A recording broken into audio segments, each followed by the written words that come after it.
Daily Trust News Center, this is the News Hour. On News Hour tonight, plight of ex-servicemen on the front burner as Nigeria marks Armed Forces Remembrance Day.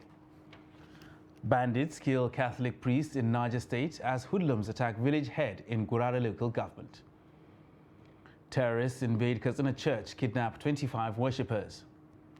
And on the foreign scene, dozens killed in Nepal passenger plane crash. Hello and welcome to Trust TV News Hour. I am Ibrahim Yusuf. President Muhammadu Buhari on Sunday led other senior members of the government to participate in the wreath-laying ceremony that marked the climax of the Armed Forces Remembrance Day celebration. President Buhari, who inspected the Guard of Honor, accompanied by the Commander, Brigade of Guards, Major General Muhammad Takuti Usman, later proceeded to the cenotaph where he laid the wreath. Other dignitaries that laid wreaths were the Vice President, Yemi Osinbajo, Senate President Ahmed Lawan, the Speaker of the House of Representatives, Femi Gbajabiamila, and the Chief Justice of Nigeria, Justice Olukayode Ariola. Ministers of Defense, Bashir Magashi, and Federal Capital Territory, Musa Bello, the Chief of Defense Staff, Lucky Irabo, and the service chiefs, as well as the Inspector General of Police, Usman Al-Ghali Baba, and representatives of members of the Diplomatic Corps, and also a pair of the chairman of the Nigerian Legion and a widow of a fallen officer. The president, who also performed the symbolic freeing of white doves out of a cage during the event, marking the 2023 wreath-laying ceremony as his last as Commander-in-Chief. For the good work of securing our country, Nigeria, till this day. Provide for us, O Lord, and the military with a much needed capacity so that our military will continuously, effectively and efficiently deliver on all their assigned tasks. اللهم اغفر لحينا وميتنا وصغيرنا وكبيرنا وذكرنا وأنثانا وحاضرنا وغائبنا اللهم اغفر لهم وارحمهم واعف عنهم وأكرم منزلهم وأسع مدخلهم واغسلهم بالماء والثلج والبرد وعدلهم بدارهم. Gracious and ever-living Father, Creator of the heavens and the earth, we humbly come before you, bringing with us our thanks and praises for sustaining us through the years that are past and allowing us to witness yet another Armed Forces Remembrance Day wreath-laying ceremony. Today, with one heart, one voice, and in one spirit, we gather to remember our fallen heroes. We remember those that have paid the supreme price with their precious lives to keep us one as a nation. May their labors not be in vain. And since the early 2000s, Nigeria has experienced different levels of insecurity that account for the death of thousands of citizens. Scores of security personnel have fallen at the hands of insurgent groups, leaving behind loved ones to fend for themselves. In this special report on the Armed Forces Remembrance Day, Chamun Dabeng examines plight of the families of fallen heroes. The report. The insurgency in Nigeria forced thousands of its people to run for their lives. It pushed them out of their homes, with many escaping with nothing but the clothes on their backs. According to the International Organization for Migration, IOM, as of June 2022, 2.197 million internally displaced persons were identified in 452,219 households. An IDP camp located in Sabon Kuchinguru in Abuja has become home to hundreds of insurgency survivors. But in reality, the place cannot be called home. I lost my husband. I am suffering. The only thing we achieved since his death is engine, which was given to us widows that lost their husbands. And government gave me free accommodation because of being the leader of the widows. They later decided to seize the house given to me and gave it to another widow. They gave me 9,000 naira, and since then, none of his entitlements have been given to me. Since the departure of their breadwinners, the survivors of the fallen heroes have been struggling to regain their standing in life, but find it difficult to attend to their basic needs and that of their family members. Well acquainted with the struggle is Mary Emmanuel, a widow to a fallen hero. I can say, as for the military, they don't waste time in paying some of these basic entitlements. It's only in some, which is a major one, that is still remaining up till now. It's a pity that for over 9 years, my case in particular, I have widows who have been there for their husbands died 2011, 2012, and they are yet to receive this money I'm talking about, which is the group life insurance. According to Chief of Defense Staff General Lucky Irabo, the Boko Haram insurgency led to the death of 100,000 persons, displaced over 2 million and caused damages worth $9 billion. However, Nigeria's insecurity stretches far beyond Boko Haram, as cases of kidnappings have become rampant, with 4,680 cases reported in 2022, as well as 653.7 million naira being spent by Nigerians to secure the freedom of their loved ones. Security expert Kabiru Adamu gives an in-depth analysis of Nigeria's security challenges. I have picked the manifesto of all the major political parties, at least 4 of them, and I've looked at them and I'm a little bit worried. They have lofty ideas, no doubt, but most of them, if not all of them, are very low in terms of methodology.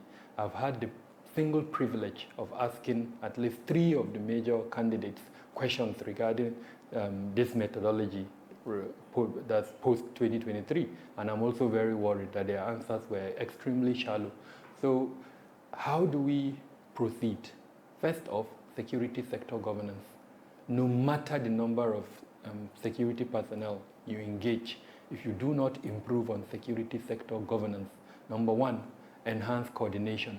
Number 2, ensure human rights elements are instilled within the security sector so that they understand that the ethos of their functions is the protection of the life and property of the law-abiding Nigeria. Nigeria's security challenges is an urgent situation that requires urgent attention and all the possible resources as it continues to hamper with different facets of Nigeria's development. Chamun Dabing, Trust TV News, Abuja. Meanwhile, Nigerians, irrespective of region, religion or tribe, have been called upon to contribute towards peaceful development of the country. Adamawa State Governor Ahmadu Umaru made the call in Yola while saluting the Nigerian security personnel for their efforts aimed at bringing the insecurity challenges facing the country to an end. Silas Lowell now reports. Security men, serving and former, wives of the fallen heroes, government officials, captains of industries, all gathered at the Mahmudu Ribadu Square to appreciate the sacrifice of the fallen heroes and mark annual Armed Forces Remembrance Day.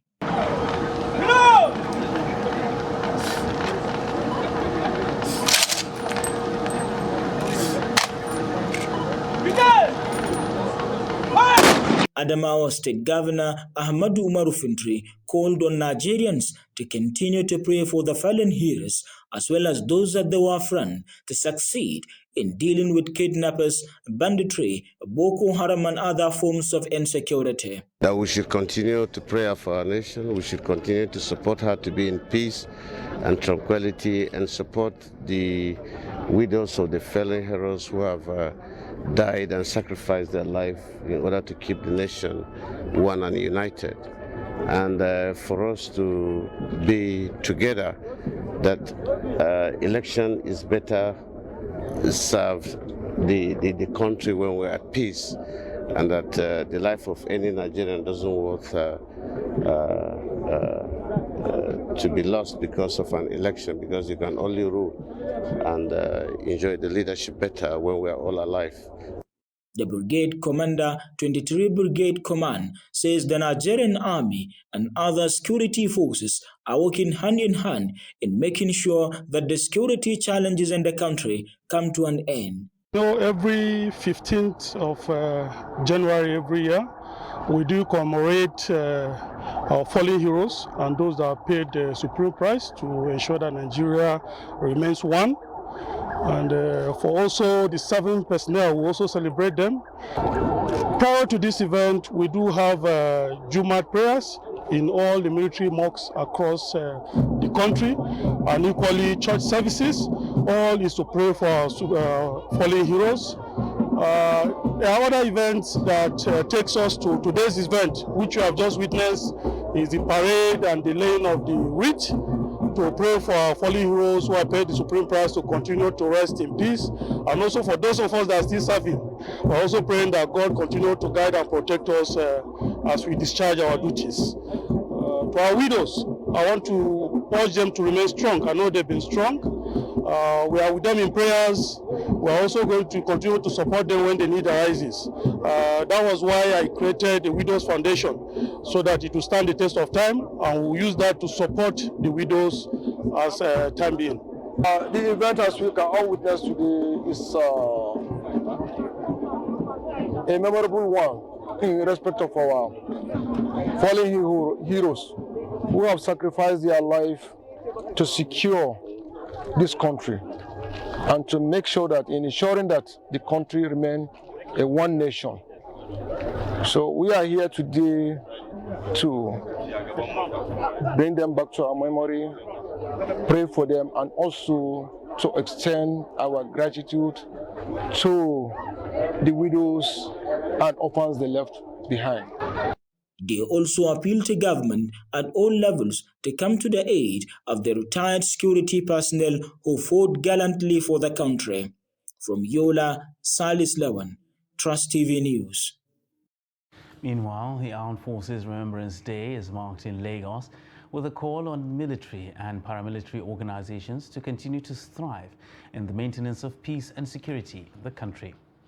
The General Officer commanding 81 Division of the Nigerian Army, Major General Obinna Ajunwa, gave the charge at the parade and laying of wreaths ceremony to commemorate this year's Armed Forces Remembrance Day, held at the Remembrance Arcade, Tafawa Balewa Square, Lagos Island. Major General Ajunwa said the country will always remember those who fell while defending the country. While noting that the widows and dependents of fallen heroes are being supported, he commended the Lagos State government for providing infrastructure at military barracks in the state. The Ogun State government have done a lot for the widows in the barracks in terms of, and in the barrack community generally, in terms of infrastructural development, renovations, and even constructing the road that leads from the town to the barracks, making it easy for the barrack inhabitants. And now to Zamfara State, where the state governor, Bello Muhammad, says terrorists are only aiming at soft targets in the state because of proactive security measures put in place. The governor said this at the Armed Forces Remembrance Day celebration in Gusau. Muhammad said his administration has been making sustained efforts to comprehensively address the lingering security challenges in the state. The report. Governor Bello Muhammad observed that the security challenges have undermined the state's economy, especially in the areas of agriculture, education and industrial growth, as well as social and intercommunal relations across the state. He promised to continue to forge alliance with neighboring states, security agencies and other relevant stakeholders to rid the state and the entire northwest geopolitical zone of terrorists. As you all know, Zamfara State has been battling with banditry and related crime for more than 10 years now. The security threats have undermined our state economically, most especially in terms of industrial activities, trade and investment, education and agriculture. The security situation has also affected social activities and intercommunal relations across the state. My administration has been making sustained effort to comprehensively address this lingering challenge. We have deployed both the kinetic and non-kinetic methods in this crucial battle to secure our state. This has led to the return of normalcy in some of the hard-hit areas in the state. The governor said Armed Forces Remembrance Day is to preserve the unity of the nation against unguarded utterances, divisive action and comments which are capable of jeopardizing the unity and national cohesion. The Army Force Remembrance Day is celebrated nationwide on the 15 days of January every year in order to commemorate and salute the selfless soul of our veterans who laid down their lives in the supreme sacrifice and fought gallantly to protect the territorial integrity and sovereignty of Nigeria. We really value their commitment and determination to make difference in our lives and pledge to make their effort fruitful. This event provides an avenue for individuals, groups, and other stakeholders to honor and assist our veterans who are still alive but are weak to earn a living. The occasion further reminds us for the need to carefully guard and the unity of our nation, which we won at a great cost. It also serves as a reminder for our citizens to abstain from unguarded utterances, divisive actions, and the comments which could jeopardize the unity and progress of Nigeria as sovereign entity. The high point of the Armed Forces Remembrance Day celebration is the laying of wreaths, prayers for the families of the fallen heroes, the nation, and the armed forces who are currently carrying out military operations across the country. And now to matters of security, where the priest of a Catholic church at Kafinkoro, Paikoro local government area of Niger State, Reverend Father Isaac Achi, has been killed by bandits who invaded his residence around 3 a.m. on Sunday. Niger State Police Command's Public Relations Officer, DSP Wasiu Abiodun, who confirmed the incident to our correspondent, said the religious leader's residence was burnt down by his attackers. The PPRO said the attackers set the house ablaze when they found it difficult to gain access to the house and burnt the religious leader to death. The report further revealed that the bandits shot and injured the priest's assistant while trying to escape the scene, adding that the bandits escaped before the arrival of the police. Meanwhile, Governor Abubakar Sani Bello of Niger State has condemned the killing of the Catholic priest, Reverend Father Isaac Achi, by bandits at his residence in Kafinkoro. Bello, in a statement by his Chief Press Secretary, Mary Noel Berger, described the killing as ungodly and inhumane. He said attacking a religious facility to murder anyone is the worst dimension of terrorist attacks. Meanwhile, hoodlums on Saturday afternoon attacked and killed the village head of Lambata in Gurara local government area of Niger State, Muhammad Abdul Safur Lambata. The village head was first attacked in the morning on Saturday at the local government secretariat in Lambata, where he was attending a meeting. His son, Zakari Musa, said his father was attacked with cutlasses and sticks and that he died on the spot. Musa said his father's younger brother lost one of his eyes during the attack, while his brother had his hand broken, and that several other people sustained various degrees of injuries and were taken to IBB Specialist Hospital, Minna, the state capital. He accused the leadership of the local council of being behind the killing of his father, saying that last week his salary was stopped on the order of the local council chairman. Reports say the crisis has lingered for the past 3 years when the Emir of Suleja, Awal Ibrahim, turbaned the deceased as the village head, which had led to an unending agitations by factions that claim to be the real traditional title holders. The Niger State Police Command's Public Relations Officer, DSP Wasiu Abiodun, and Chairman, Gurara Local Government Area, Yusuf Wali, confirmed the incident. He said efforts to identify and arrest the culprits are ongoing as investigations into the unfortunate incident has commenced. However, the Chairman, Gurara Local Government, Yusuf Wali, said soldiers and other security operatives had been drafted to the town to curtail further breakdown of law and order. He, however, denied his involvement in the crisis, saying he wasn't aware of the stoppage of the salary of the deceased traditional ruler, nor had he a hand in the crisis. The state government, meanwhile, has imposed a curfew in the area to stop possible escalation of the crisis. Unknown gunmen on Saturday evening abducted the parish priest of St. George's Catholic Church, Omo Ekiti, in Oye local government area. Reverend Father Michael Olufinlade was gathered the priest was abducted between Itaji and Ijelu Ekiti while returning from Ado Ekiti. The Owajumu of Omo Ekiti, Oba Adeyeye Ogundei, revealed that security agencies and local hunters have launched a manhunt for the abducted Reverend Father. As of press time, the police are yet to respond to the incident. 12 more victims from last Saturday's train station attack in Igwebe, Edo State, have been rescued by joint security operatives. Edo State Governor Godwin Obaseki disclosed this to journalists on Sunday at the Place Cottage Hospital in Benin City, where the state capital, where many of the rescued persons are currently recuperating. With the latest rescue, the total number of persons in captivity has now reduced to 2. Obaseki then took a swipe at the Nigeria Railway Corporation, accusing the authorities of negligence. He insisted that the Kaduna train attack should have taught them a lesson and in order to beef up security at their facilities nationwide. 32 persons, including 2 workers at the train station, were abducted while waiting to board a train by bandits who invaded the station with sophisticated weapons. The insecurity ravaging the country, which has led to displacement of many people and collapse of businesses, is still taking a toll on the lives of survivors. Many who had fled their communities to find safer areas to live are facing the challenge of living a normal life.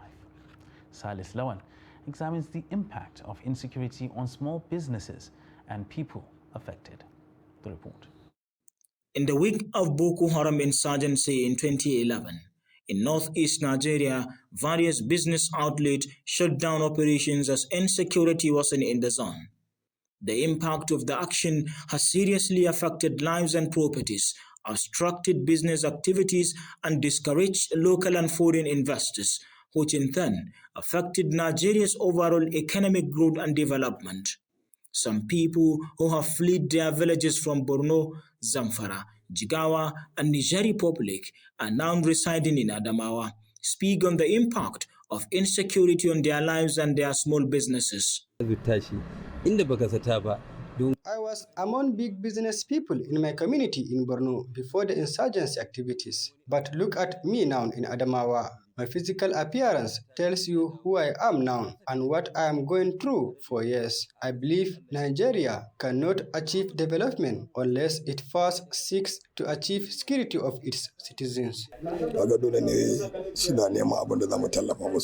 I fled from my state Sokoto as the result of banditry.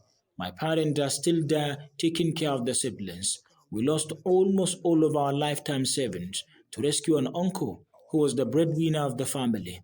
He was kidnapped on his way to a village market.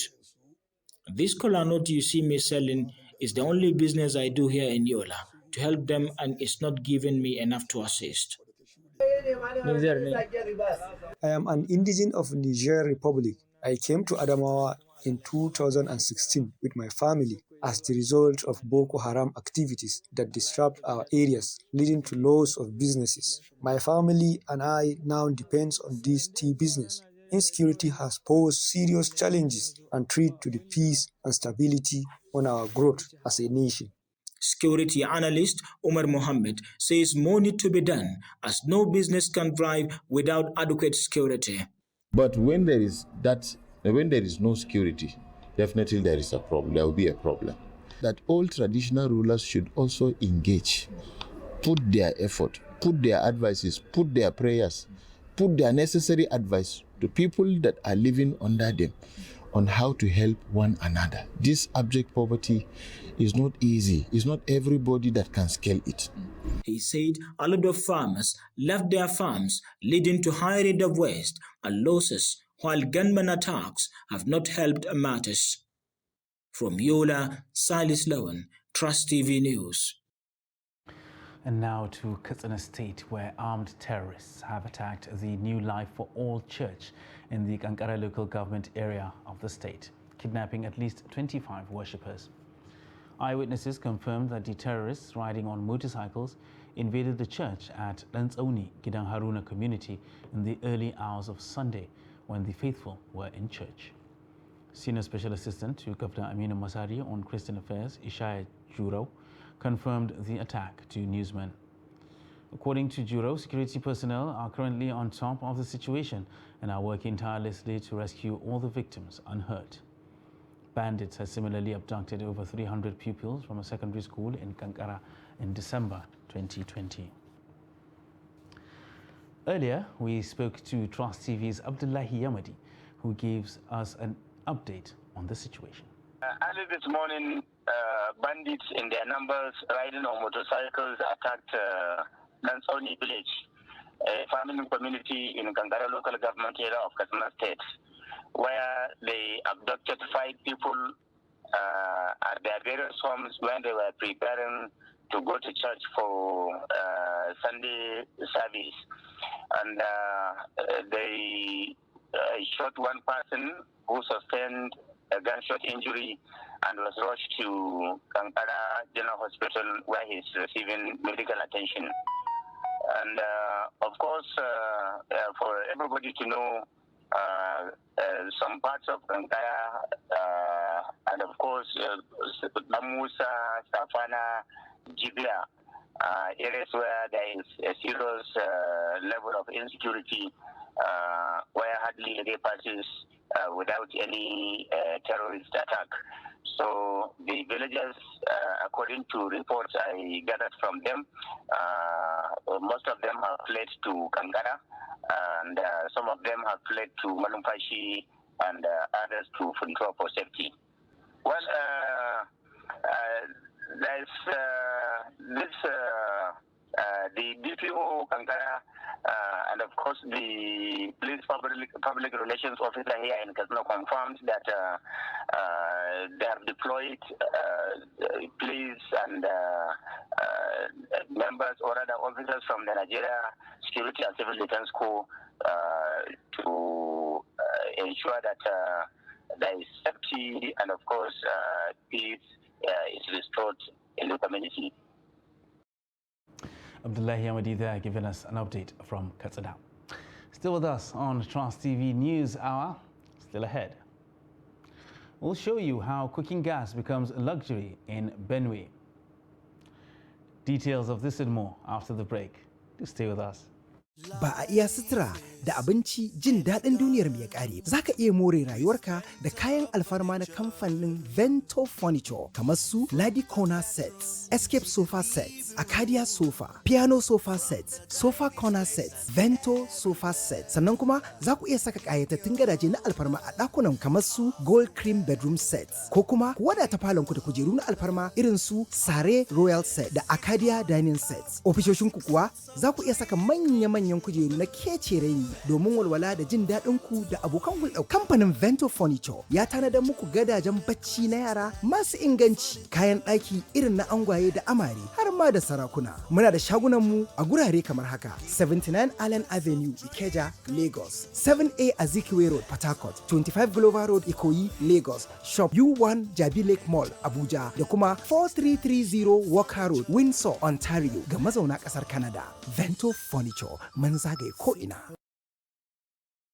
Daily Trust presents 20th Daily Trust Dialogue. Theme: Interrogating the 2023 Presidential Agenda. Panelists: Mrs. Ibukun Awoshika, former Chairman, First Bank of Nigeria. Professor Jibrin Ibrahim, Professor of Political Science and member of the Board of the Center for Democracy and Development, CDD. Dr. Yetunde Anibaba, Lecturer, Analysis of Business Problems, Lagos Business School. Dr. Eugene Enahoro, Human Capacity Development Specialist and CEO, Heltoni Services Limited. Chairman of the event, John Cardinal Onaikon, Archbishop Emeritus of Abuja. Date: Thursday, 25th January 2023. Time: 10 a.m. Venue: NAF Conference Center and Suites, Kwarimpa Expressway, near Next Shopping Mall, Kado, Abuja. For sponsorship and branding participation, contact 081 00 49 1948, 081 65 32 0660, or 080 33 92 8902. The event will be broadcast live on Trust TV.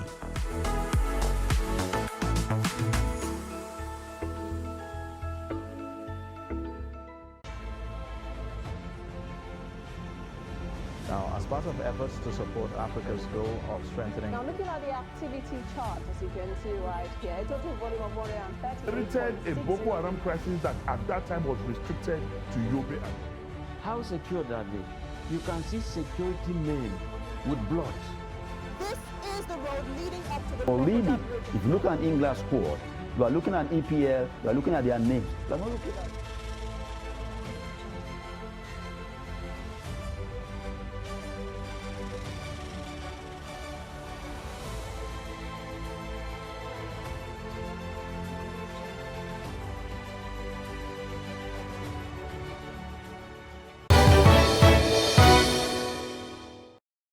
Welcome back, and thanks for staying with us on Trust TV News Hour. Now let's recap our top stories. Plight of ex-servicemen on the front burner as Nigeria marks Armed Forces Remembrance Day. And bandits kill Catholic priest in Niger State as hoodlums attack village head in Gurara local government area. And moving on to other news now. In Kwara State, the Governor, Abdurrahman Abdulrazak, calls for consistent support to the families left behind by fallen heroes.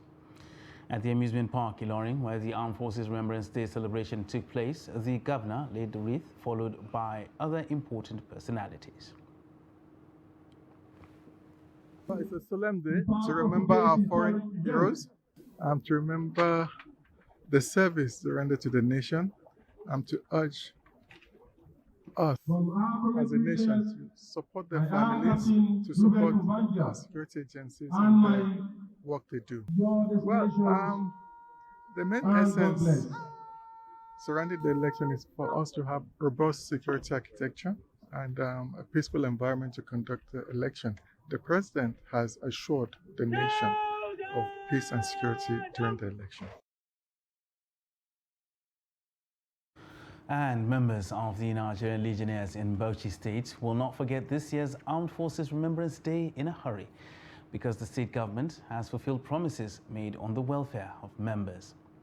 Chairman of the state chapter, Danjuma Idris, said this in an interview with Trust TV in Bauchi. Adamu Imam completes the story.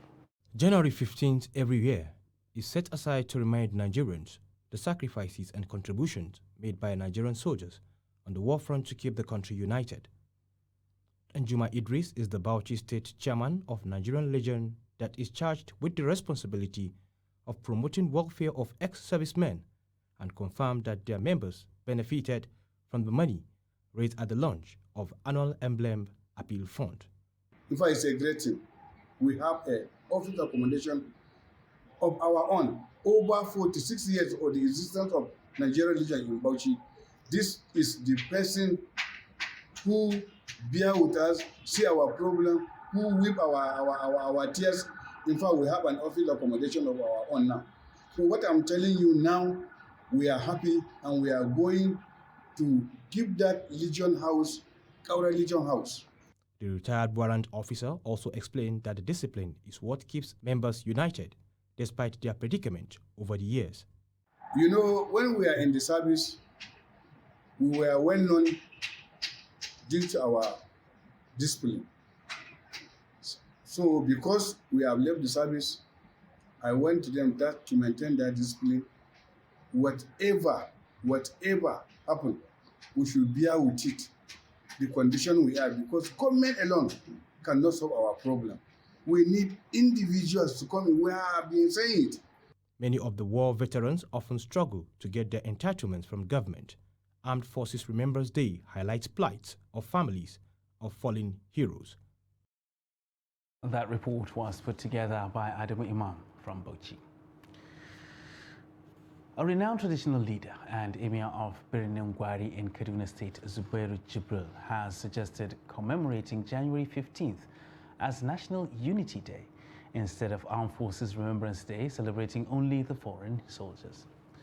The monarch, who spoke exclusively to Trust TV's Shafiu Suleiman, says doing so will honor the nation's first generation of leaders who paid the supreme price for preserving Nigeria's unity.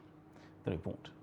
January 15 every year is marked as Armed Forces Remembrance Day to honor the fallen heroes who paid the supreme price in a bloody coup that led to the death of prominent leaders such as Ahmadu Bello, Sabakar Tafawa Balewa, Chief Samuel Ladoke Akintola, Chief Oko Tebo, among several others. We want a National Unity Day when we shall remember all of those people who spared their lives, who lost their lives, and also those who did a lot for Nigeria nobody knows. We don't care. Look at Herbert Macaulay, Ernest Enahoro, and many, many others who worked for Nigeria. Awolowo, Zik. So even though they were not killed during that time, but we should remember them during this Unity Day. The day is usually marked with speeches by political leaders, in addition to laying of wreath and other rituals in honor of the fallen heroes. Emir of Benengwari, however, is of the view that the day should remind Nigerians of something much more than that. Taking a simple step, you see, 15th January, about 22 people were killed. Sardauna, Tafawa Balewa, Akintola, so many other of them. They are from different regions. Where did we go from there? Then we got Eronsi emerged. He also was assassinated. Then we moved around and tried to melt around, and then we got Murtala. He also was killed. What happened next? Civil war. And that civil war was fought. Nigerians fought, even though there are people who are trying to secede, but we fought them to remain one. Eventually, we became one. He says reducing the day to Armed Forces Remembrance alone, leaving the major civilian casualties who cut across regional divide, creates a historical gap that needs to be narrowed. I'm suggesting to the government that they should declare this day like they did for democracy. This is even more urgent. This is even more important to Nigerians. Because most people don't even, if you talk about democracy, many people will just laugh at you because they don't know what is democracy, because we are talking about politics. January 15, 1967 represents one of the darkest days in the history of Nigeria. It was the day the first bloody military coup that toppled an elected civilian government was staged. Top political leaders and military officers alike paid the supreme price. It was the mutiny of the day that set the stage for an 18-month-long civil war that led to the killing of more than 1 million Nigerians. Shafiu Suleiman, Trust TV News, Abuja. And now to politics, where presidential candidate of the New Nigeria People's Party, Rabiu Kwankwaso, says his administration will build 500,000 classrooms to address the problem of out-of-school children in Nigeria. Kwankwaso made the promise during the NNPP zonal rally and presentation of flags to the party's candidates in the 2023 elections in Kaduna. The report. It is the presidential zonal rally of NNPP and presentation of flags to candidates in the Northwest running for political office in the 2023 elections. NNPP stalwarts and supporters converge on Ahmadu Bello Stadium to drum support for the party ahead of the elections.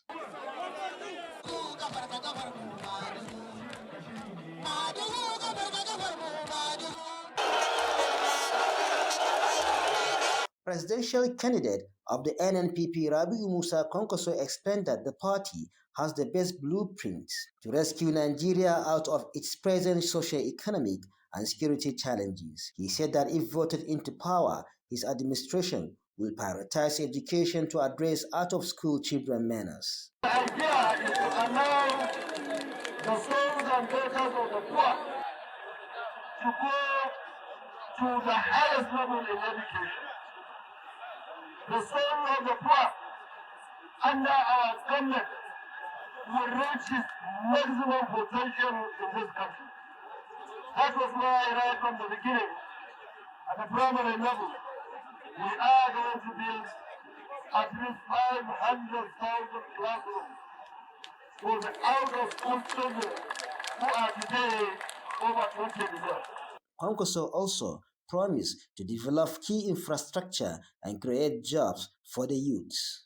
Let me also say that we are so happy with the people of this country.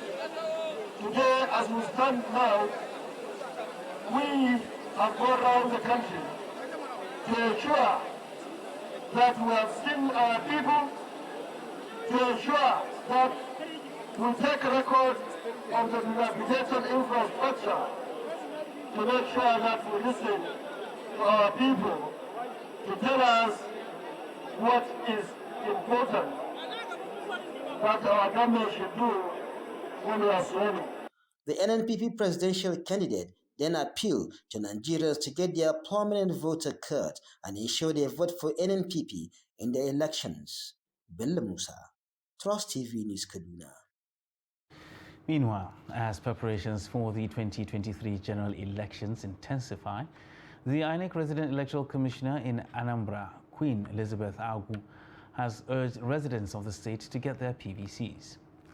The Resident Electoral Commissioner, who stated this at the state INEC headquarters in Awka, the Anambra state capital, says this year's election will be different from previous years. She said the commission is in partnership with security operatives to make sure that electorates vote in a peaceful atmosphere, and also called on Anambra youth to be fully engaged in voting for candidates of their choice. The police also assured residents of a hitch-free process, contrary to assumptions that insecurity will be a challenge. We have made tremendous preparation. We've made material preparation, we've made personnel preparation, we've made security preparation. As per security, you know that nobody diverges in security technique. We have prepared. We've been having meetings of all the inter-security agencies. We've been making preparation, dishing out. If you check recently, there have been serious beef up of security in all the INEC offices all over the nation. Also extended our surveillance towards INEC offices all over the state. These are strategies that we have put in place to make sure that the election is hitch-free. Youth, your vote will count. And it is more important to you, that Nigeria be fixed up and Nigeria be put in position. You need a job, you need everything. If you are a barber and you have electricity, you will do better. And still talking politics, presidential candidate of the All Progressives Congress, Bola Ahmed Tinubu, has appointed 2 new aides. Those appointed are Mahmoud Jega as Special Advisor, Public Affairs, and Abdulaziz as Special Assistant on Media and Publicity. Until his appointment, Jega was an in-house analyst for Arise TV and ran a weekly column for This Day newspaper. He was also the editor-in-chief of an online publication, 21st Century Chronicle. Abdulaziz, an award-winning journalist and social media influencer, was, until his appointment, the Deputy General Editor of Daily Trust newspapers. He also anchored a morning show for the Trust TV, an arm of the Media Trust Group. A statement at the weekend by the Tinubu Media Office, signed by Tunde Rahman, said the 2 appointees will deploy their expertise and deep understanding of political issues across the country, particularly the North, in shoring up the activities of the media team. Meanwhile, in our series on presidential candidates, Chamun Dabeng profiles National Rescue Movement's presidential candidate, Felix Osakwe, who is making a second attempt to occupy the presidential villa. Let's take a look. Presidential candidate of the National Rescue Movement, NRM, Felix Johnson Osakwe, is once again vying for the position of President of the Federal Republic of Nigeria in the upcoming elections, following a poor outing in 2019, where he occupied the 17th place. Osakwe, who is not new to the game of politics, is however not well known in Nigeria's political circle. And this has had some of the political pundits saying that he belongs to the class of those contesting for elective positions to boost their public profile, having known that the possibility of winning at the polls is close to impossible. The NRM presidential candidate hails from Ukwani local government area of Delta State. He was born in Ilesha, Osun State, where he spent most of his youth and attended the Apostolic Primary School, Ijebu-Jesha. He obtained a diploma in theology from Calvary Bible College, Osun State. He immigrated to the United States in the late 1990s and attended Ashworth University in Atlanta, Georgia, where he studied law and criminal justice. He also graduated from Freedom University and Theology Seminary, USA, with a degree in theology and a master's degree in theology. Osakwe is well known in his social circle as a professor, life coach, shaper of character, and specialist in human development. He has been the Universal Peace Federation's Director for Executive Affairs since 2017, a network of peace ambassadors with consultative status at the UN Economic and Social Council, UNESCO. In the 2019 elections, Osakwe made his maiden attempt at winning the presidency. Prior to that, he ran for president against candidates such as Professor Jerry Gana, a former Minister of Information, Donald Duke, John Dara, and Professor Ambassador Iyowose Hagi, a former High Commissioner of Nigeria to Canada. In his race to become the next president of Nigeria, Osakwe stated that he entered the 2023 contest to Aso Villa in order to create a great and successful nation where everyone has access to new, interesting and unrestricted chances. His presidential campaign was founded on 6 guiding principles: accessible healthcare, the development of human capital, a resurgent agro-industry, social cohesion and stability, a thriving tech sector, and safer neighborhoods. Chamun Dabeng, Trust TV News, Abuja. The Federal Road Safety Corps, FRSC, in Plateau State has confirmed the death of 16 persons in a ghastly road accident, while 18 were injured along Pangshing-Jos Road. According to Public Enlightenment Officer of the FRSC in the state, Peter Longsan, the truck, which was conveying 99 persons, lost control because of overspeeding. The victims were all supporters of the People's Democratic Party, PDP. The accident occurred on Saturday evening when the truck conveying the party's supporters crashed while returning from the zonal PDP flag-off campaign in Pangshing town, the headquarters of Pangshing local government area. The FRSC, however, advised motorists in the state to maintain safe speeds to avoid the risk of involving in road traffic crashes. Meanwhile, no fewer than 8 persons were reportedly killed in a multiple road crash that occurred at Nikon Junction, Namdi Azikiwe Road, Abuja. The incident happened around 1:20 p.m. on Sunday, according to witnesses.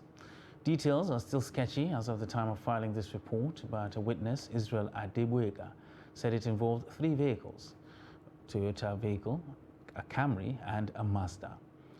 People in the 3 cars, those waiting to cross the express road and those waiting to board vehicles to their destinations, were victims of the crash. The witness said he counted 8 people on the ground, while 3 died on the spot. FRSC officials conveyed the injured to the hospital and the dead to the morgue. And now to health matters, where the Nigeria Center for Disease Control and Prevention, NCDC, in collaboration with partners, federal and state stakeholders of the Technical Working Group, has developed a 5-year strategic plan to reduce Lassa fever fatality ratio in the country to less than 10%. NCDC Director General Dr. Ifidayo Adetifa made the disclosure on Saturday during an update on COVID-19 pandemic response and developments in the health sector organized by the Federal Ministry of Health and other partners. He said to date there were 8,202 suspected cases of Lassa fever, 1,068 confirmed cases across 27 states and 112 local government areas of the country. The NCDC boss noted that 72% of all confirmed Lassa fever cases in 2022 were reported from Ondo, Edo, and Bauchi states.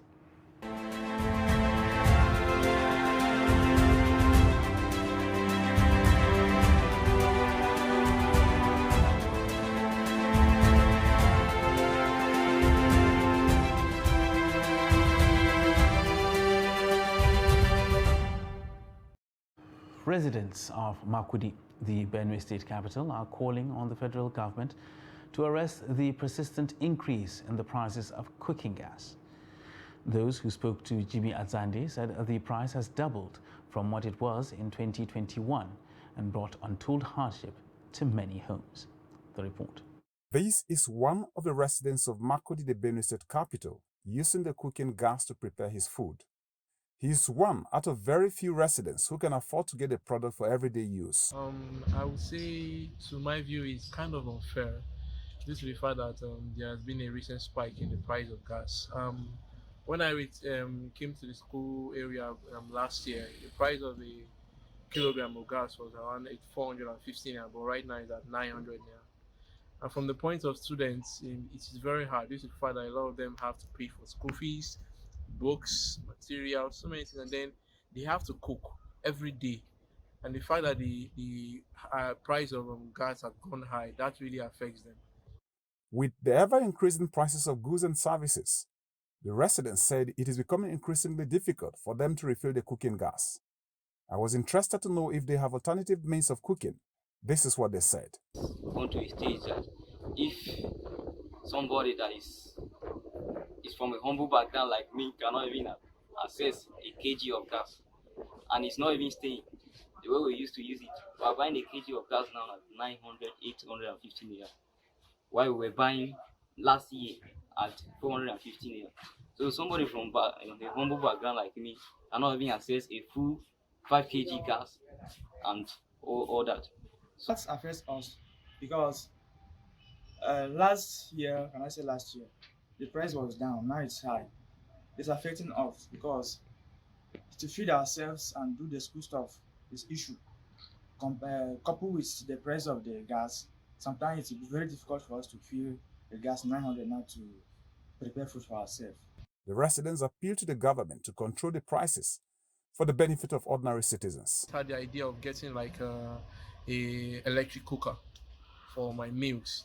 This is that's mainly because I'm living off campus. For those who are living in campus now, I think it's going to be very hard because I know there's a restriction on them using electric cookers. The nation that should be able to help the students and lessen the price so that we can better get the gas and be able to cook for ourselves. Say that those that are in position of this should take certain measures so that even those people that cannot are from humble background, as I usually say, will be able to access the gas and use it comfortably. My cry to the authorities is that if there's a way, they should still beat down the price of the gas so that it will be affordable for us to be using it. At the moment, the Makurdi residents are not smiling. They may let go of other ones, but food is a basic need of life, like shelter and clothing, hence the need to arrest the hike in cooking gas price.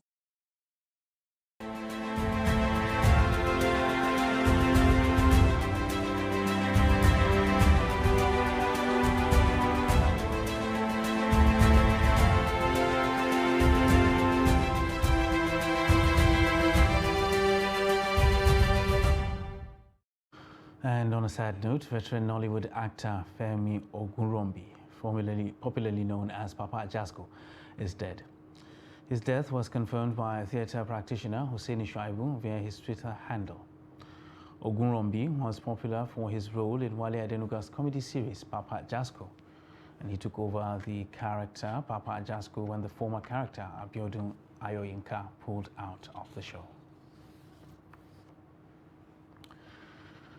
Now, at least 66 people have been killed after a passenger plane crashed in Nepal on Sunday morning. The plane was flying from the capital Kathmandu to Pokhara when it crashed. Pokhara is a bustling tourist town about 200 kilometers west of Kathmandu. An airline spokesman said there were 72 people on the twin-engine ATR-72 aircraft operated by Nepal's Yeti Airlines, including 4 crew members. Nepal police spokesperson said so far 66 bodies have been recovered from the site and that no survivors have been found so far.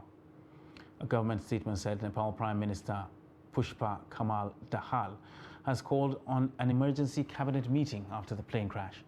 He appealed to the security personnel and all agencies of the Nepal government and the general public to start an effective rescue. A committee to investigate the crash has been formed by the government. And United States President Joe Biden has declared a major disaster in the state of California as the latest in a succession of storm systems brought heavy flooding to already waterlogged regions and threatened snowfalls of up to 2 meters. According to the National Weather Service, the latest system is expected to bring heavy lower elevation rain, significant mountain snow and strong winds, with another surge of Pacific moisture expected on Monday. It predicted disastrous flooding across the lower Salinas River Valley, a key agricultural region south of San Francisco Bay. According to a White House statement late on Saturday, Biden declared that a major disaster exists in the state of California and ordered federal aid to supplement states, tribal and local recovery efforts in the areas affected by severe winter storms, flooding, landslides and mudslides. And in sports, Kai Havertz had earned a narrow victory for Chelsea over Crystal Palace to ease the pressure on manager Graham Potter. The last few weeks have been tough for Chelsea, but the Blues ended a run of 3 successive defeats in all competitions, with Havertz meeting Hakim Ziyech's cross shortly after the hour mark. The German striker should have doubled Chelsea's advantage, but could only flash a header wide from close range from Mason Mount's cross. Palace came close to equalizing late on when Cheikh Doucouré's long-range volley was spectacularly tipped over by Kepa Arrizabalaga. Chelsea stayed 10th despite the win, just their second in 10 Premier League games, but are now level on points with 9th-placed Liverpool. Palace are 12th after a 5th defeat in 6 games in all competitions. Meanwhile, Arsenal extended their lead at top of the Premier League table after a formidable performance and win in the North London derby at Tottenham. The Gunners took full advantage of Manchester City's loss at Manchester United on Saturday with an impressive show of style in the first half and steel after the break to claim a vital 3 points. Arsenal were helped by a blunder from helpless Spurs goalkeeper Hugo Lloris, who fumbled Bukayo Saka's cross into his own net after 14 minutes. But it was no more than Mikel Arteta's side deserved, as captain Martin Odegaard drilled in a second from outside the area 9 minutes before the break. Spurs, who were so poor in the first half, did have their chances, but found visiting keeper Aaron Ramsdale in top form as he saved twice either side of half-time from Harry Kane and also stopped Ryan Sessegnon's angled effort. And that wraps up Trust TV News Hour for tonight. Don't forget, you can subscribe to watch us live on YouTube and of course follow us across all our social media platforms. I am Ibrahim Yusuf. Thanks for watching.